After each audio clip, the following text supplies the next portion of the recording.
Madame Parker a élevé son fils seule. Lorsque le garçon avait 5 ans, son père trouva une amante riche. Madame Parker n'eut pas le temps de se lamenter, elle était entièrement dévouée à son fils. Hugh grandit et sa mère remarqua qu'elle l'avait trop gâté. Son désir était de trouver une riche fiancée. Madame Parker lui répéta sans cesse que, plutôt que d'épouser une riche héritière, il devrait construire sa propre vie avec son propre travail. Pour cela, il devait beaucoup étudier et trouver un bon emploi. Ainsi, lorsque Hugh trouva une fiancée, Madame Parker fut très heureuse. Teresa était une jeune femme sympathique et intelligente, d'une famille ordinaire. Elle étudia dans la même classe que Hugh et après l'obtention de leur diplôme, ils décidèrent de se marier. Malheureusement, la mère de Teresa tomba gravement malade et ne put assister au mariage de sa fille. Mais Madame Parker aimait sa belle-fille comme sa propre fille, et Teresa, voyant cela, lui rendait bien. Le mariage fut modeste, avec la présence des amis et des proches les plus proches. Après la célébration, Hugh demanda à sa mère de venir vivre avec elle car Teresa était la seule à avoir un emploi, et il ne pouvait pas se permettre de louer un appartement. Le petit appartement de Teresa, hérité de ses parents, se trouvait dans une ville voisine, et ils décidèrent d'y emménager. Tout se passait bien. La seule chose qui préoccupait Madame Parker était le fait que son fils ne cherchait pas vraiment d'emploi. Il sortait quelque part, mais revenait souvent ivre, et il était évident qu'il n'était pas allé à un entretien d'embauche. « Fils, ce n'est pas bien. Teresa a trouvé un emploi, et tu as la même formation. »« Maman, tu ne comprends pas, Teresa a mieux étudié que moi et a été invitée à travailler dans l'entreprise où elle avait fait son stage. Et moi, je cherche un emploi de mon côté, mais je ne suis pas prêt à travailler pour une misère. Mais il faut bien commencer quelque part. Personne ne va t'engager comme chef tout de suite. Mais tu dois aider ta famille en tant qu'homme. Une femme ne peut pas tout porter sur ses épaules. Et quand les enfants arriveront, que vas-tu faire, dit Madame Parker, désapprobatrice. Voyant que sa mère ne voulait pas lâcher l'affaire, Hugh utilisa une méthode de son enfance. Il s'approcha, la prit dans ses bras et dit que tout irait bien bientôt et qu'elle n'avait pas à s'inquiéter. Une semaine plus tard, Hugh rentra chez lui avec un gâteau et annonça qu'il avait trouvé un emploi. Mais la joie de Madame Parker commença à diminuer après quelques mois. Elle remarqua que son fils avait changé. Et il sentait souvent le parfum féminin. « Hugh, tu trompes Teresa ?» lui demanda-t-elle directement. « Maman, quelle absurdité ! Je travaille tard, je n'ai même pas le temps pour ça. » « Mais le parfum ?» insista sa mère. « Je mets mes affaires dans le placard commun. Je travaille dans le bureau avec 3 autres femmes. Malheureusement, l'une d'elles aime s'imbiber de parfum. » Après cette conversation, Madame Parker se calma un peu. 2 mois passèrent encore, et Hugh fut promu et reçut une voiture de l'entreprise. Une fois de plus, des doutes commencèrent à surgir dans l'esprit de la mère. Son fils restait souvent tard au travail et après sa promotion, il commença à faire des voyages d'affaires. Teresa, cependant, ne remarquait rien d'étrange. Elle aimait beaucoup son mari et était heureuse de son succès. Une nuit, elle annonça à sa belle-mère et à son mari qu'elle attendait un enfant. Madame Parker fut ravie, mais Hugh fut contrarié, car selon lui, la grossesse était trop précipitée, puisqu'il n'avait même pas de maison à eux. « Chérie, tu as maintenant un emploi, donc nous pourrons élever le bébé.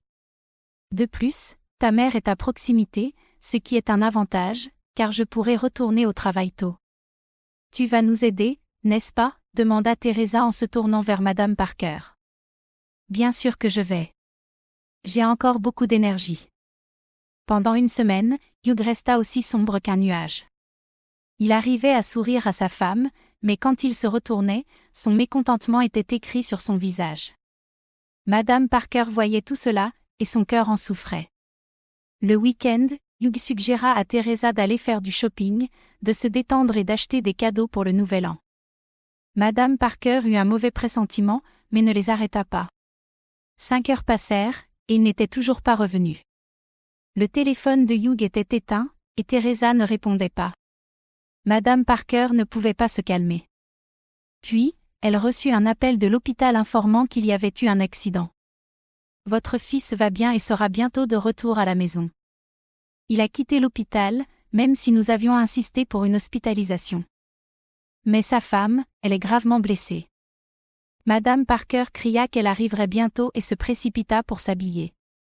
Elle était en train de mettre son manteau lorsque Hugh entra dans l'appartement. Il avait de petites éraflures sur le visage. « Que fais-tu ici ? » « Ta femme est à l'hôpital, » s'exclama sa mère, indignée. « Maman, pas maintenant, » dit-il de manière assez rude et se dirigea vers sa chambre. Madame Parker n'eut pas le temps de discuter avec son fils et courut à l'hôpital. Là, le médecin expliqua que la voiture avait glissé sur la glace et qu'ils avaient percuté un arbre. L'impact a eu lieu du côté passager. Elle a subi une grave blessure.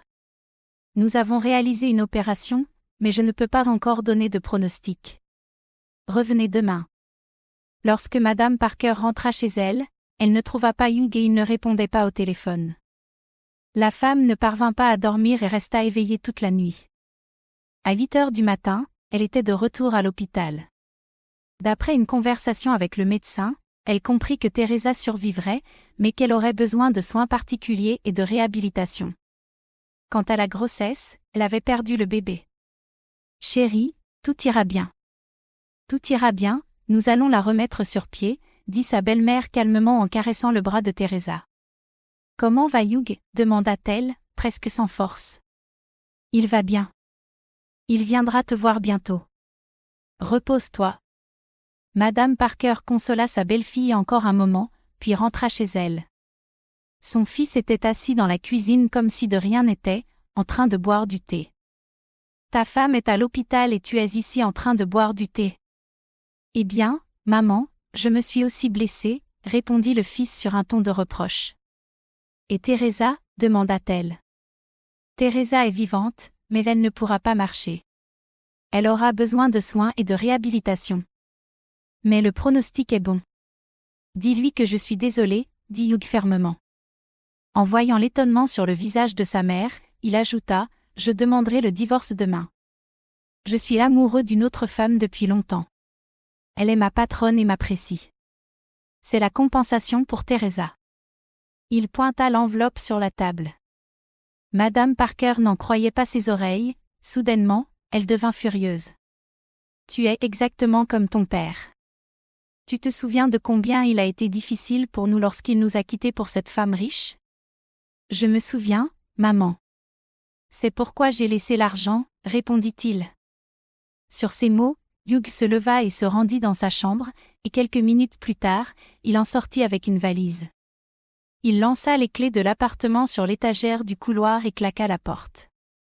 Madame Parker baissa la tête dans ses mains et pleura. Teresa sortit de l'hôpital quelques semaines plus tard, mais elle ne pouvait toujours pas marcher. Avec l'argent que son fils avait laissé, Madame Parker acheta un lit et un fauteuil roulant spéciaux. Edgar, qui était un collègue de Teresa, se proposa de l'aider à rentrer chez elle. Teresa accepta le fait que son mari l'avait quittée. Elle ne pouvait pas se mettre en colère. Cependant, elle était très reconnaissante envers sa belle-mère de ne pas l'avoir abandonnée. « Comment pourrais-je te laisser, Teresa ? Tu es pour moi comme une fille. Pour nous, tout ira bien, et nous surmonterons tout. Et ce Noël, je pense que nous aurons un vœu commun. Les miracles arrivent, il suffit de croire en eux. » Plusieurs mois passèrent. Edgar venait périodiquement et aidait à sortir le fauteuil roulant pour que Teresa puisse prendre un peu d'air frais. Un jour, Madame Parker s'approcha de Teresa et lui remit un morceau de papier. Lorsqu'elle le déplia, Teresa vit qu'il s'agissait de l'acte de propriété de l'appartement de Madame Parker. « Et ton fils alors ? » demanda Teresa. « Il restera sans héritage, » répondit-elle fermement. « Je n'ai plus de fils, mais j'ai une fille, » répondit Madame Parker en l'enlaçant. Un mois plus tard, Teresa partit pour un nouveau programme de réhabilitation, elle se remettait avec confiance. Edgar continua à rendre visite à Teresa pendant son séjour à l'hôpital. Un jour, il se rendit intentionnellement chez Madame Parker et lui confia ses sentiments pour Teresa. « Vous voyez, je l'ai toujours aimée, depuis l'université, mais elle s'est mariée avec votre fils, alors je ne me suis même pas approchée d'elle. Ensuite, j'ai découvert que mes collègues recueillaient de l'argent pour son traitement et cherchaient quelqu'un pour aider au transport. C'est là que j'ai décidé que c'était ma chance. je veux lui proposer le mariage. Ça vous dérange? Madame Parker sourit et dit qu'elle serait heureuse que Teresa ait un homme aimant à ses côtés. Après cette conversation, Edgar remercia Madame Parker et se précipita à l'hôpital. Bien sûr, Teresa accepta de l'épouser. 6 mois plus tard, Madame Parker regardait sa fille dans une superbe robe blanche et Edgar élégant à ses côtés. Les parents d'Edgar ne purent pas venir car ils vivaient à l'étranger. « Maman, nous avons un cadeau pour toi, dit Teresa. Mais aujourd'hui est le jour de ton mariage, pas le mien, s'étonna Madame Parker. Le jeune couple rit et lui remit une enveloppe contenant un bon pour un mois dans un spa. Madame Parker n'avait jamais aussi bien reposé. Aujourd'hui, elle rentrait chez elle. Elle dit à Teresa et Edgar qu'il n'était pas nécessaire de venir la chercher à l'aéroport car M. Phillips, qu'elle avait rencontré au spa, lui donnerait un coup de main pour rentrer chez elle. Lorsque Madame Parker tenta d'ouvrir son appartement, la clé n'entra pas soudain, la porte s'ouvrit et devant elle se tenait une femme inconnue qui demanda à Madame Parker ce qu'elle faisait là. « Désolée, mais j'habite ici », répondit-elle. « Non, j'ai acheté cet appartement il y a 2 semaines et j'habite ici maintenant. » Madame Parker resta stupéfaite. Soudainement, elle vit Teresa et Edgar monter les escaliers en courant. « Maman, désolée pour le trafic. Nous voulions te surprendre et avons presque causé une crise cardiaque. »« Nous allons sortir, dit Teresa avec un sourire. »« Teresa, je n'ai plus de chez moi ?» demanda Madame Parker d'une voix basse, les yeux baissés. « Vous allez me mettre en maison de retraite ? » ?»« Je ne permettrai pas cela, » intervint M. Phillips. « Personne ne mettra personne en maison de retraite, » répondit Edgar. « Nous avons acheté un autre appartement pour toi. Tu vas vivre à côté de nous. Après tout, nous aurons bientôt besoin de l'aide de mamie. » Lorsque Madame Parker entra dans le nouvel appartement, elle n'en croyait pas ses yeux. C'était un appartement spacieux, avec une belle rénovation, de bons meubles et des appareils électroménagers, et pas très loin se trouvait un joli grand parc. « C'est là où nous allons nous promener avec toi, Madame Parker. »« Au fait, j'habite à l'autre bout de ce parc, » dit M. Phillips. Il les accompagna pour s'assurer que Madame Parker se sentirait bien.